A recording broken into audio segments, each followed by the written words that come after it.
बहनों और भाइयों, यीशु मसीह के नाम में मैं आप सबको सलाम कहता हूं और आप सबका मैं अपने तहे दिल से स्वागत करता हूं कि आप सब इस वक्त मेरे साथ जुड़े हुए हैं।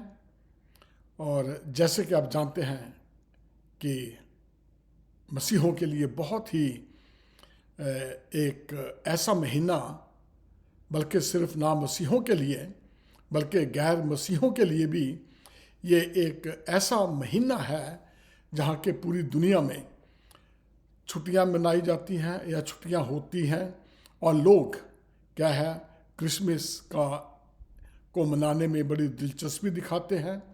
और मॉलों में शॉपिंग भी बड़ी होती है, घूमते फिरते हैं, बच्चों के स्कूल बंद होते हैं, नौकरियों से छुट्टी मिलती है। तो एक बहुत ही एक सुनहरी जिसे कहते हैं कि ये महीना है, इसमें बहुत कुछ होता है ख़ास तौर से मसीहों के लिए, जबकि यीशु मसीह का जन्म इस महीने में है। तो इसका और जिक्र करेंगे हम लोग कि किस तरह से ये शुरू हुआ, यानी कि पूरे तरीके से, यानी कि इसका जो टॉपिक है इस वक्त ये है ऑल अबाउट क्रिसमस, यानी कि बड़े दिन के बारे में। मैं इन 6 दिनों में, यानी कि 6 तारीख को, 9 को, 13 को, 16 को, 20 को और 23 को हम लोग सिर्फ क्रिसमस, बड़े दिन का और यीशु मसीह के बारे में ही जानेंगे। क्योंकि मेरा ये मानना है कि जिस स्कूल में मैं पढ़ा हूँ वहाँ हम लोग बहुत धूमधाम से बड़ा दिन मनाते थे और आज तक मनाते आ रहे हैं। तो हमारे स्कूल में हिंदू, मुस्लिम, सिख ये सारे भी होते थे। सारे मिलके हम लोग ये बड़ा दिन का त्यौहार जो है मनाया करते थे। इवन के जो नॉन बिलीवर्स हैं, नॉन क्रिश्चियन हैं, वो भी हमारे इस प्रोग्राम में, इस खुशी में शामिल हुआ करते थे। उन दिनों में ऐसा कुछ नहीं होता था जैसा कि आजकल हो रहा है कि ये ज़बरदस्ती मसीहों को, नॉन क्रिश्चियंस को मसीह बनाते हैं। कुछ यानी कि ऐसी सी धारणाएं जो आजकल हैं, तो उस वक्त ये ऐसी सी कोई बात नहीं हुआ करती थी। तो आज हम इस चीज़ का पूरे ऑल अबाउट क्रिसमस के बड़ा दिन क्या है, इसका बहुत ही डीपली तरीके से मैं इसका खुलासा करने जा रहा हूँ मैं। तो इससे पहले कि हम लोग इसको शुरू करें, आइए प्रभु से आशीष मांगें कि मुझे और आपको सबको ऐसी समझ दे ताकि हम इस त्यौहार के बारे में पूरे तरह से, अच्छी तरह से सीख सकें कि खुदा की ये क्या मर्जी थी, कि बड़ा दिन यीशु मसीह को इस दुनिया में भेजा, इसके पीछे क्या राज था, क्या बातें हैं, क्या हिस्ट्री है। आज उन सब बातों को हम बहुत ही डिटेल में जानेंगे, क्योंकि ये महीना जो है हम सिर्फ इसी के बारे में बात करेंगे। तो इससे पहले कि मैं ये शुरू करूं, आइए हम प्रभु से आशीष मांगें, मुझे और आपको सबको बड़ी समझ दे, बुद्धि दे, ताकि हम इस त्यौहार के बारे में सीख सकें। हमारे मेहरबान और सच्चे खुदा बाप, तेरा शुक्र है खुदावंद इस महीने के लिए, जबकि तेरे प्यारे बेटे यीशु को तूने इस दुनिया में भेजा ताकि वो पूरी दुनिया के पापों के लिए उद्धार करता मिल जाए। और खुदावंद, मेरी दुआ है उन सब के लिए जो इस वक्त इस कलाम को सुने या देखें। मेरी दुआ है प्रभु, सबको बुद्धि, अक्ल देना कि वो जान जाए कि तूने अपने बेटे यीशु को इस दुनिया में क्यों भेजा और क्या मकसद था, क्या उद्देश्य था। खुदावंद, जितने भी देखें सबको बड़ी आशीष देना। तेरे वचन को जब मैं सुनाने जा रहा हूं खुदावंद, मेरी दुआ है प्रभु, मुझे भी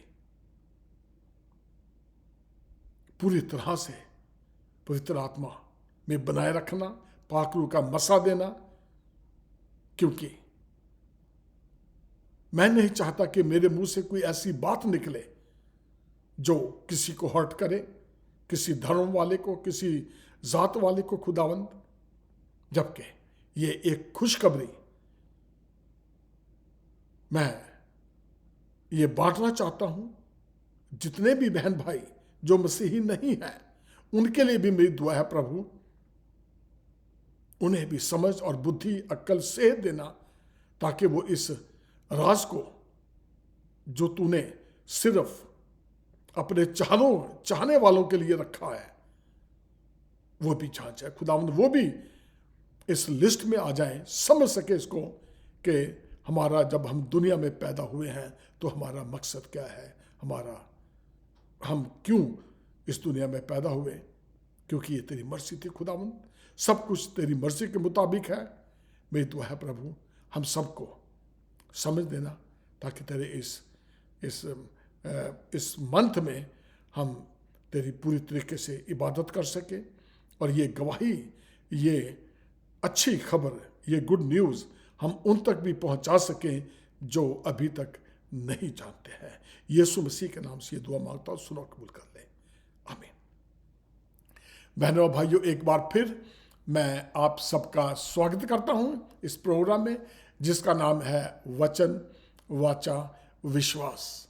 और मेरा विश्वास है कि ये महीना पूरा आप खुदा के वचन से सीखेंगे, और मैं ये चाहता हूं कि आप सीखें, खासतौर से उन बहन भाइयों के लिए जो मसीह में नहीं हैं, लेकिन अगर वो सीखना चाहते हैं या समझना चाहते हैं तो उनके लिए भी है ये, और उन सब मसीहों के लिए जो मसीही होते हुए भी पूरी तरह से इस चीज़ से नावाकिफ़ हैं कि खुदा ने यीशु मसीह को इस दुनिया में क्यों भेजा, वो भी इस चीज़ को गौर से समझें और सुने। तो जैसे आप जानते हैं कि मैं मॉरिस सैमुअल हर बुधवार को और शनिवार को अमेरिकन सेंट्रल टाइम के मुताबिक सुबह 9 बजे और इंडियन स्टैंडर्ड टाइम के मुताबिक शाम को लगभग 8:30 बजे मैं आपको इस मंच पे मिलता हूं मैं। और अगर आप मुझसे कुछ संपर्क बनाना चाहते हैं या कोई क्वेश्चन है आपका, जैसे कई लोग करते भी हैं, और मुझे खुशी है कि जो लोग कॉल करते हैं कुछ चीज़ समझने के लिए, खुदा उनको बड़ी आशीष दे। अगर कुछ चीज़ समझनी है या आपको समझ ना लगे तो आप इस नंबर पे मेरे साथ कांटेक्ट कर सकते हैं। मेरा नंबर है 214-763-6061। नंबर एक दफ़ा फिर 214-763-6061। तो आइए हम इस टॉपिक पे आते हैं, जिसका विषय है ऑल अबाउट क्रिसमस। बड़े दिन के बारे में हम लोग जानेंगे कि बड़ा दिन कब मनाया जाता है, क्यों मनाया जाता है, इसका विषय क्या था। तो सबसे पहले मैं आपको पुराने नियम में, ओल्ड टेस्टामेंट से मैं शुरू करता हूं, ताकि आप जानें कि किस तरह से ये सारे जो हिस्ट्री इस चीज़ के बारे में बयान करती है। दुनिया बनाने से पहले, खुदा ने जब ये दुनिया बनाई, तो उस दुनिया बनाने से पहले जिसने भी ये दुनिया बनाई, आप जानते हैं कि खुदा ने ये दुनिया बनाई, ये दुनिया रची, तो उसका प्लान उसने पहले तैयार किया था। ये नहीं है कि ऑल ऑफ ए सडन, यानी कि अचानक खुदा ने कहा कि आओ ये दुनिया बनाएं और चलो भी इंसान को भी बना दे, फटाफट काम हो गया और निबट गया। ऐसी बात नहीं थी, बल्कि खुदा का जो प्लान है वो इस तरह का प्लान था कि जो उसको पता था कि मैंने टाइम के मुताबिक हर एक चीज़ जो है वो टाइम के मुताबिक हुई है। खुदा के पास, जिसे हम अपनी समझने की भाषा में कह सकते हैं कि पहले उसने अपना ब्लूप्रिंट, सब कुछ नक्शा पहले बना रखा था कि क्या कुछ करना है, क्या नहीं करना है, कब करना है। और इसीलिए जब इंसान को बनाया गया तो खुदा को ये भी पता था कि इंसान जब मैं बनाऊंगा और हवा भी आदम की पसली में से निकाल के बनाऊंगा, तो इन्हें रहने के लिए किन किन चीज़ों की ज़रूरत थी। खुदा को ये प्लान तैयार था खुदा का, और उसने इंसान को बनाने से पहले ये सब कुछ जो है तैयार कर दिया था अपना प्लान, और उसी के मुताबिक उसने इस दुनिया का आगाज, इसकी शुरुआत की थी।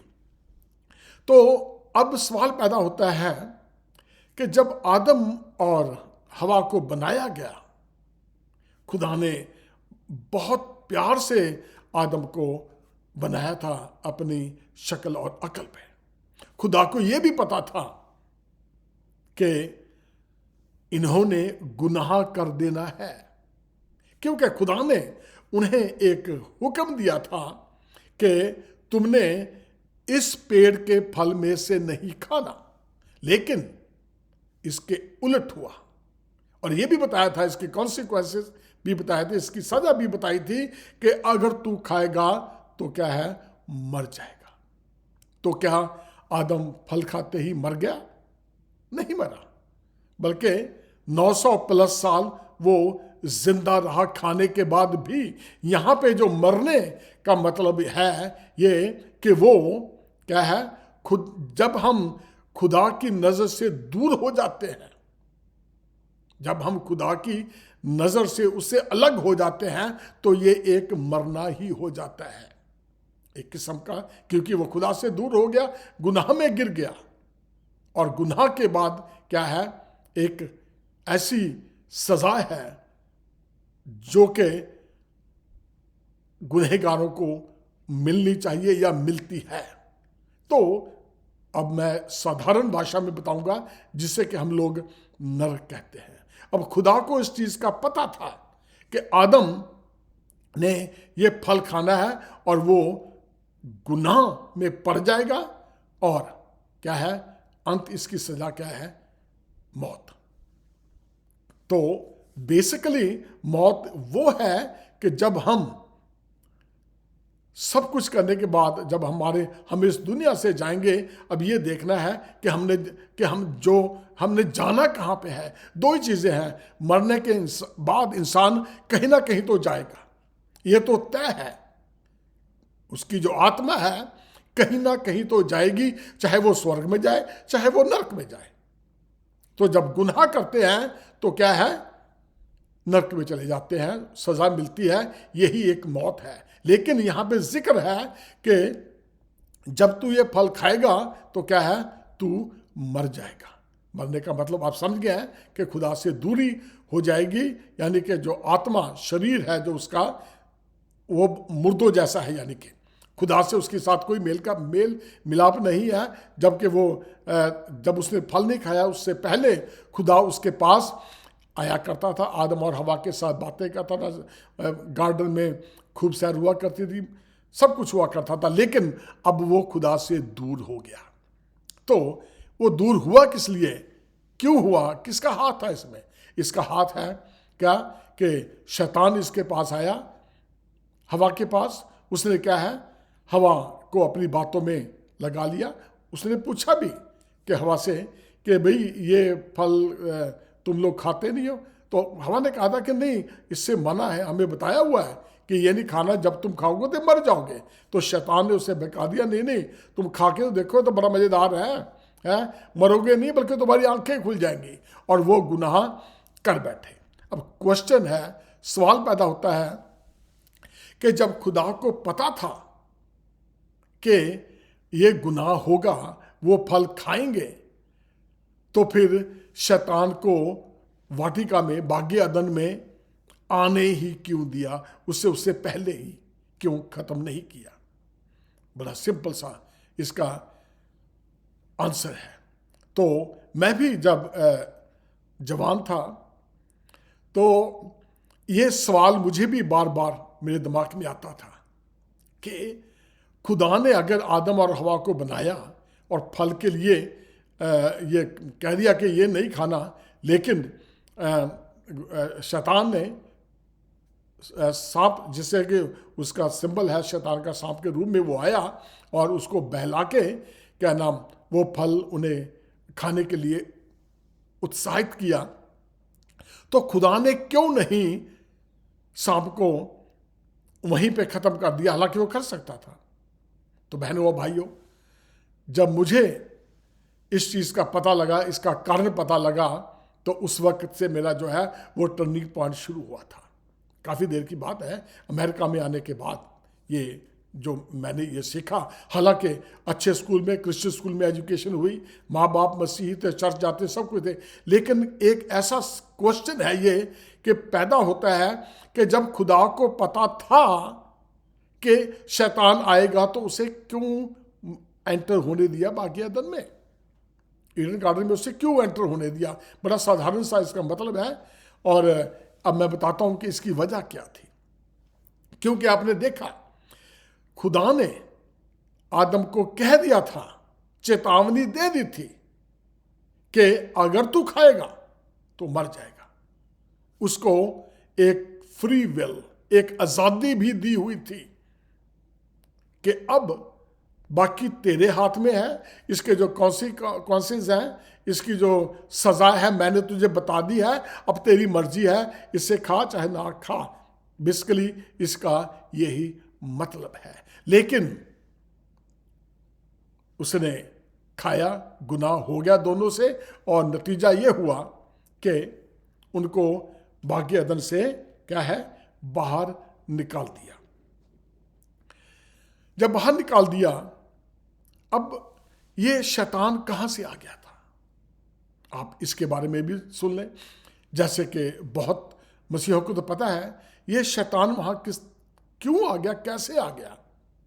तो जब लूसीफर, इसका पहले लूसीफर था, ये खुदा के दरबार में हर वक्त रहता था, बहुत खूबसूरत था। इसका जिक्र फिर कभी करेंगे क्योंकि अभी हमारा जो टॉपिक ये नहीं है।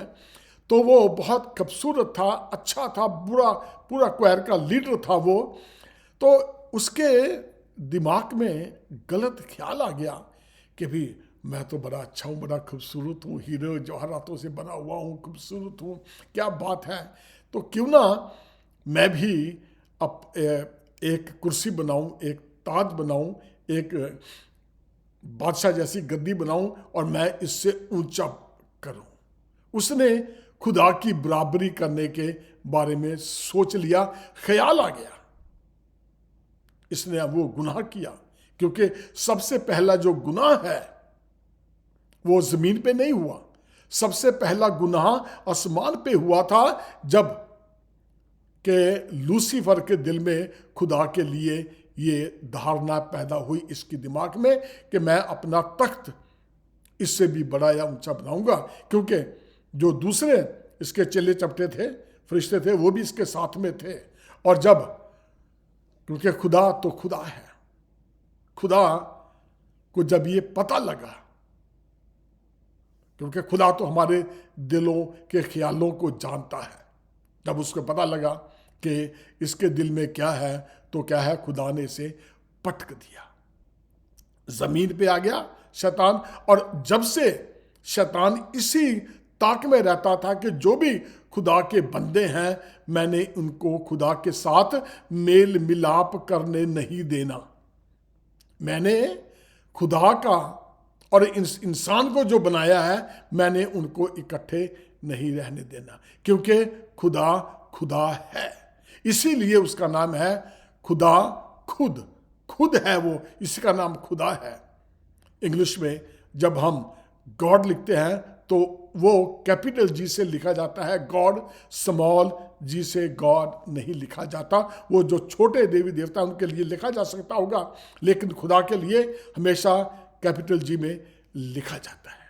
तो बहनों और भाइयों, खुदा है, इसलिए उसे खुदा कहते हैं, क्योंकि वो खुद है, उसे किसी चीज़ की ज़रूरत नहीं है, किसी की मशवरे की ज़रूरत नहीं है, किसी की सलाह की ज़रूरत नहीं है। वो जो करता है खुद करता है, और वो खुद मालिक है और कोई मालिक नहीं है। आपको याद होगा निर्गमन चैप्टर 3:14 में जब खुदा ने मूसा से बात की और कहा कि तू इसराइलियों के पास जा, जब इसराइली गुलाम थे मिस्र में, कि तू इसराइलियों के पास जा और उससे कहना कि मैंने तुझे भेजा है उनको आज़ाद कराने के लिए, निकालने के लिए। तो एक सवाल वहाँ पे उत्पन्न हुआ था।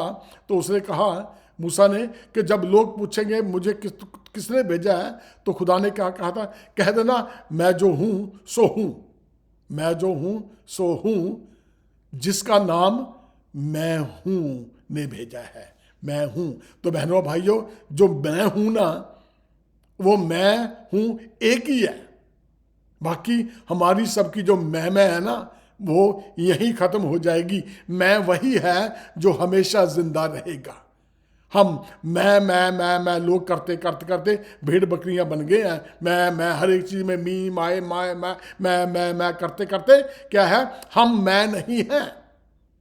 वेरी सिंपल, खुदा ही सिर्फ खुदा है, वो ही मैं हूँ, वो हमेशा रहने वाला है, हम हमेशा रहने वाले नहीं है। इसलिए ये मैं मेरा मैं मुझे ये कहना छोड़ें और समझें। ये गलती मैं भी कभी कभी करता था, लेकिन अब मुझे बहुत ध्यान से मुंह से बात निकलती है। हाँ, कई दफ़ा होता है कोई पूछे कि ये किसने बनाया है, क्या बनाया, क्या किया है, हाँ जी ये मैंने किया, इट्स मेक सेंस, ठीक है, अच्छा लगता है। लेकिन हर एक चीज़ में ही मेरे सिवा कोई कर नहीं सकता, मैंने सब कुछ किया है, ये बड़ा महल मकान मैंने बनाया है, ये किया है मैंने, वो किया है, ये मैं नहीं है। जब तक खुदा आपको कुव्वत ना दे, जब तक आप ये मैं नहीं कर सकते, ये मकान नहीं बना सकते। कहाँ क्या लोग कहते हैं कि मैंने बड़ी एजुकेशन की, मैंने बड़ी मेहनत की है। ये मेहनत आप तभी कर पाए हैं जब उससे ताकत और समझ और बुद्धि मिली है। तो बहनों भाइयों, जो मैं हूँ मैं वही हूँ, मैं और आप क्या है उसके सामने कुछ भी नहीं है। तो टॉपिक को आगे लेके चलते हैं। तो जब आदम को और हवा को बाहर निकाल दिया, तो एक उत्पत्ति की 3 उसकी 15वीं आयत में उसमें यूँ लिखा है, जब इनको सबको सज़ा दी, आदम को सज़ा मिली और हवा को सज़ा मिली और जो सांप था उसको भी सज़ा मिली, ज़मीन को भी सज़ा मिली, सबको सज़ा मिली। तो मैं सिर्फ एक ही बात बता रहा हूँ, इससे आगे बढ़ रहा हूँ मैं, कि उत्पत्ति 3:15 में लिखा है, और मैं तेरे और इस स्त्री के बीच में, तेरे और तेरे वंश, इसके वंश के बीच में बैर उत्पन्न करूंगा, वह तेरे सिर को कुचल डालेगा और तू उसकी एड़ी को डसेगा। मैं और इस औरत के वंश को। तो यहां पे हम इस टॉपिक पे आ रहे हैं।